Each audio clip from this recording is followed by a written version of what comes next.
은평 지역 종교, 시민사회, 정당 등 30여 개의 단체가 모인 은평 공동행동이 후쿠시마 원전 오염수 해양 투기 계획 철회를 촉구하는 공동 성명을 발표했습니다.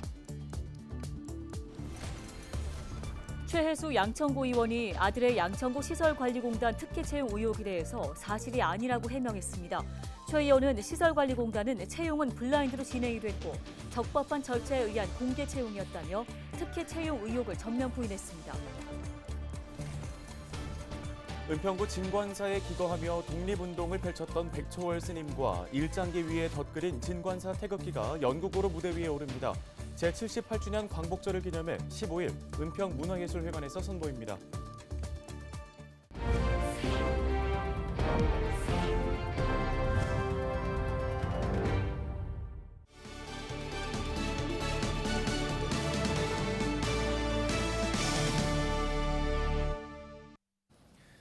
시청자 여러분 안녕하십니까? 헬로티비 뉴스입니다. 첫 소식입니다.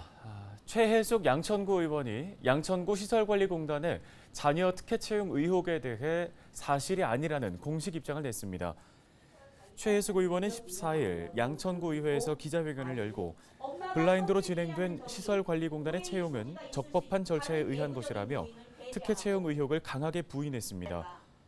최 의원은 그러면서 응시자가 제출한 서류에 부모의 그 어떤 정보도 기술하지 못하게 돼 있다며 더불어민주당 의원들이 이런 명백한 사실이 있음에도 정치적 쟁점화로 논란을 키웠다고 설명했습니다. 현 구의원의 자녀라는 이유 하나만으로 확인되지 않은 특혜 채용 의혹이라는 정치적 프레임을 씌웠고 악의적으로 자녀의 명예를 훼손시킨 점에 대해 민주당 의원들의 사과를 강력히 촉구합니다. 최혜숙 의원의 아들 정모 씨는 양천구 시설관리공단에 개인 사유로 사직서를 제출해 지난 11일 사직 처리가 됐는데요. 사직서 제출이 사실상 의혹을 인정하는 것 아니냐는 취재진의 질문에 최 의원은 이 사안을 민주당이 정치적으로 이용하고 있는 현재 상황에서 아들이 직장에서 정당한 평가를 받을 수 없을 것 같아 내린 결정이라고 답변했습니다. 관련 내용을 이어서 들어보겠습니다. 구의회에서 의원들끼리 풀지 않고 정치적 쟁점으로 시당까지 가져간 민주당 의원들에 대한 저의 떳떳한 마음을 보여주고 싶었기 때문이에요. 아이가 양천구에 있는 한 정당한 공과 점수를 받아 성시대에 했다 하더라도 현직 의원의 엄마 백으로 받았다는 그 말을 프레임을 씌울 것이라는 게 명확하기 때문입니다. 최혜숙 의원의 아들 정모 씨는 지난 3월 양천구 시설관리공단 7급 관리직 직원 채용에 응시번호 1번으로 접수했으며 더불어민주당 의원들은 구의원 자녀 특혜 채용 의혹을 제기하며 이를 조사하기 위한 특위 구성안을 제출했습니다. 다음 소식입니다. 후쿠시마 원전 오염수 방류에 반대하는 은평 공동행동이 지난 11일 응암역 너른광장에 모여 후쿠시마 핵오염수 해양 투기 계획 즉각 철회를 촉구했습니다. 은평 공동행동은 은평 지역 종교, 시민사회, 정당 등 30개의 단체가 모여 결성된 후쿠시마 오염수 해양 투기 저지 공동행동입니다. 기후행동 은평전환연대, 은평 여성네트워크, 더불어민주당 은평 갑을 지역위원회 등 30개 단체 150여 명이 참여했는데요. 이들은 성명을 통해 핵오염수 136만 톤 해양 투기는 오염수 처리의 끝이 아니라 돌이킬 수 없는 문제의 시작이 될 것이라고 지적했습니다.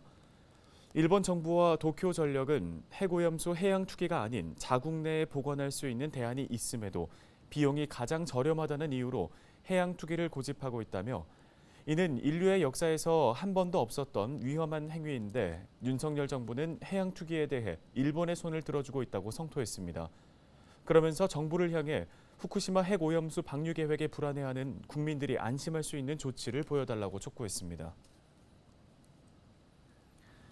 제78주년 광복절을 기념해 독립운동가 백초월 스님과 진관사 태극기의 이야기를 담은 연극이 무대 위에 오릅니다. 네, 시간과 기억의 기다림, 초월과 진관사 태극기가 15일 오후 5시 은평 문화예술회관에서 선보입니다. 손성혜 기자가 전해드립니다. 모진 고문을 당한 뒤 감옥에 갇힌 독립운동가의 고통을 보여주면서 연극은 시작됩니다. 초월 스님과 진관사 태극기는 일제강점기 초월 스님의 독립운동 행적을 따라갑니다. 백초월 스님의 흔적을 토대로 해서 백초월 스님의 어떻게 독립운동을 하면서 어떤 삶을 살았고 얼마나 나라를 위해서 헌신하고 애정어린 어리게 독립운동했던 그런 인물로 보여주고자 그렇게. 백초월 스님은 3.1운동 당시 불교계 독립운동을 이끌었던 인물입니다. 진관사 태극기는 일장기 위에 먹을 덫을 그린 태극기로 2009년 진관사 칠성각을 수리하다 벽면 깊숙한 곳에서 발견됐습니다. 백초월 스님이 제2의 3.1운동을 하려고 숨겨둔 태극기로 추정됩니다. 발견 당시 신대한신문 등 일제강점기 독립운동과 연관된 유물을 감싸고 있었습니다. 그 어렵고 긴박한 상황에서도 냉정함을 잃지 않고 이 기록들을 간직해야겠다라고 이제 생각을 하신 거거든요. 그래서 본인이 이제 처한 환경에서 이것을 간직할 수 있는 최상의 방법으로 이제 그 칠성각에 이렇게 숨겨둔 어떤 이런 방법을 선택한 것인데, 저는 이제 어떻게 보면은 이제 이분이 굉장히 뜨거운 또 투사이기도 하지만은 현실을 냉정하게 좀 바라보고 그리고 현실적으로 이것을 전해야겠다는 강력한 의지가 잘 반영된 그런 행동이다. 저는 이렇게 좀 생각이 됩니다. 나라를 되찾기 위해선 민중의 힘이 무엇보다 중요하다고 강조했던 백초월 스님. 내부의 분열 등 숱한 고난 속에서도 뜻을 꺾지 않는 스님의 모습이 인상적입니다. 가장 안타까워하시고 또 가장 힘들어하셨던 게 있다면은 저는 그 내부의 분열이라고 저는 생각을 합니다. 왜냐하면 이제 밖에 외부의 적은 우리 내부의 공공의 적이 될 수 있지만 우리 내부 안에서 이루어지는 어떤 분열이나 혹은 이런 아쉬움에 대해서는 스님도 누구도 어떻게 할 수도 없고. 은평구가 예산을 지원해 만든 이번 연극에는 공모를 통해 선발된 시민 배우도 참여해 그 의미를 더했습니다. 은평구뿐만 아니라 진짜 서울시 전국을 지금 이제 알릴 수 있는 계기에 제가 같이 이렇게 참여해서 연습할 수 있다는 게 저한테도 큰 영광이고요. 독립운동에 헌신하다 광복을 1년 앞두고 옥중에서 순국한 백초월 스님.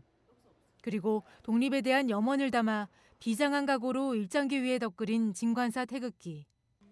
잊지 말아야 할 우리의 역사가 연극으로 재탄생의 무대 위에 오릅니다. 헬로티비 뉴스 손성입니다. 다음 소식입니다. 양천구가 행복한 편의점에서 평일 저녁과 주말에 근무할 어르신을 모집합니다. 모집 대상은 만 60세 이상 양천 구민인데요. 근무자들은 하루 4시간씩 주 2회 근무하는 조건으로 현재 최저시급인 9,620원을 기준으로 급여를 받습니다. 신청은 양천 시니어클럽에 방문해 접수하면 됩니다.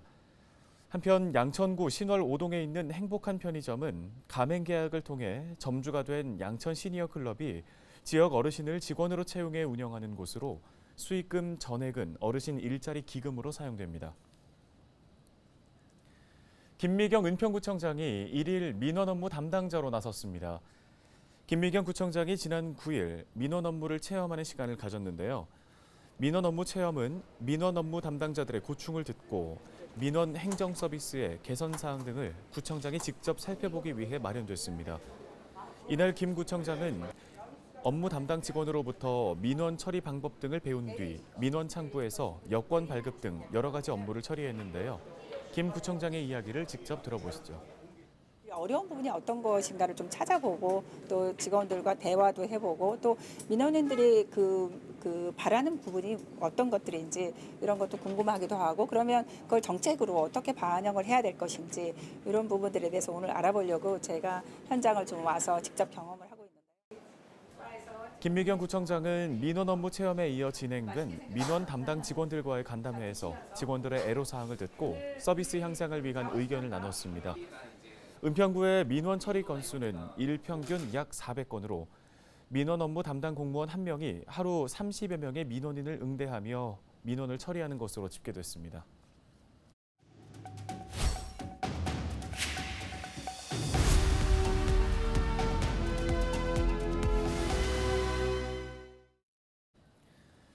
서울 등 수도권의 집값 회복 속도가 빨라지면서 집값이 바닥을 다졌다는 인식이 퍼지고 있습니다. 실제 부동산 시장의 상황과 집값 향방 등에 대해서 전문가의 도움 말씀 들어보겠습니다. 네, 공정주택포럼 공동대표를 맡고 있는 경인여대 서진영 교수가 전화 연결돼 있습니다. 교수님, 먼저 여전히 이제 높은 금리임에도 불구하고 부동산 시장에선 이 금리보다 심리가 좀 더 민감하게 작용하는 것 같다는 분위기입니다. 최근에 집을 사자는 얘기가 더욱더 뜨거워지고 있는데요. 실제 시장 상황이 어떤지 궁금합니다. 거래가 좀 많이 늘었습니까?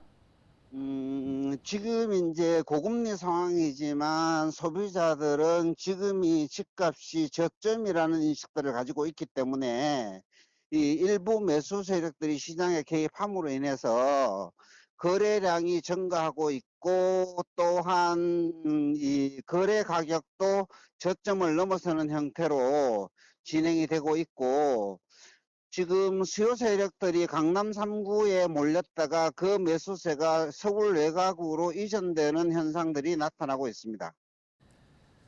네, 서울 지역의 모든 자치구의 집값 하락세가 멈추면서 수도권은 물론 지방으로까지 좀 온기가 번지고 있다고 하는데요. 힘이 실리고 있는 집값 바닥론 어떻게 판단하십니까? 지금 이제 부동산 가격들이 많이 하락했기 때문에 저점이라는 인식들을 소비자들이 많이 가지고 있고 지금 매도 세력과 매수 세력 간의 힘 겨루기가 이어지고 있지만 지금은 매수세가 상당히 강하게 작용하고 있기 때문에 전체적으로 이 바닥을 다지고 있는 형국이라고 분석이 되죠. 예, 올 하반기 부동산 시장의 최대 변수는 역전세입니다. 상반기에 주춤했던 아파트 전세값이 회복세를 보이고 있는데요. 역전세 우려 좀 불식될 수 있을 걸로 보십니까? 역전세 현상의 경우에는 결국 이제 부동산 가격이 하락함으로 인해서 나타나는 대표적인 현상이었었지만 부동산 가격이 좀 상승을 하게 되면 역전세난이 전반적으로 해소되는 데 도움이 되지 않을까. 그렇지만 우리가 이제 이 빌라왕이라든지 건축왕이라는 사건들이 많이 발생했기 때문에 이 전세가 보증부 월세 시장으로 많이 이동을 하게 되고 이 고가 전세의 경우에는 그래도 이 공급이 부족하기 때문에 상승을 유지하지 않을까 이렇게 보여집니다. 네, 한편 국토부가 집값 띄우기 기획조사를 실시한 결과 위법 의심 행위가 540여 건에 달했다고 합니다. 실수요자들을 울리는 집값 조작 등의 이런 불법 행위 근절되려면 어떤 방안들이 필요할까요? 지금 현재 일부 세력들이 부동산 가격의 인상을 부추기기 위해서 고가 매매 계약을 체결하고 계약을 해지하는 신고를 함으로 인해서 소비자들이 혼란을 주고 있는데 이러한 매물들이 사라지지 않도록 이 시장에서는 이거를 체크할 수 있는 상시 기능들을 시군구에서 가지고 있습니다. 왜냐하게 되면 실거래가 신고를 하게 되면 실거래가 신고 범위를 많이 벗어나게 되면 이 검증할 수 있는 시스템을 잘 점검을 해서 운영을 하게 되면 현재 여러 가지 허위 신고를 함에 따른 이 제재들이 있기 때문에 어느 정도 시장에서 이러한 허위 신고들을 잡을 수 있지 않을까 이렇게 예측이 됩니다. 네, 알겠습니다. 도움 말씀은 여기까지 듣겠습니다. 서진영 공정주택포럼 공동대표 겸 경인여대 교수였습니다.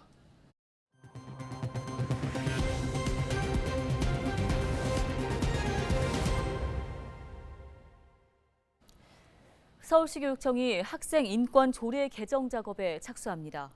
서울시교육청은 학생의 권리에 수반되는 의무와 책임을 제고하고 교원의 교육 활동을 존중하는 방향으로 서울시 학생 인권 조례를 일부 개정한다고 밝혔습니다. 개정안은 학생의 책무성 강화를 위해 교직원에 대한 인권 존중 의무 강화, 교원의 정당한 교육 활동 방해 금지 등의 내용이 담겨 있습니다. 서울시교육청은 개정안에 대해 교원단체와 학생참여단의 의견을 듣고 공론화 과정을 거쳐 이르면 올해 말 서울시의회에 개정안을 제출할 계획입니다. 이와 관련해 조희영 교육감은 최근 사태 편승해 학생 인권을 후퇴시키려는 움직임을 경계해야 한다며 학생의 인권과 교사의 교육 활동이 조화롭게 존중되는 학교를 만들겠다고 밝혔습니다. 서울 도심에 축구장 10배 크기의 숲이 조성됩니다.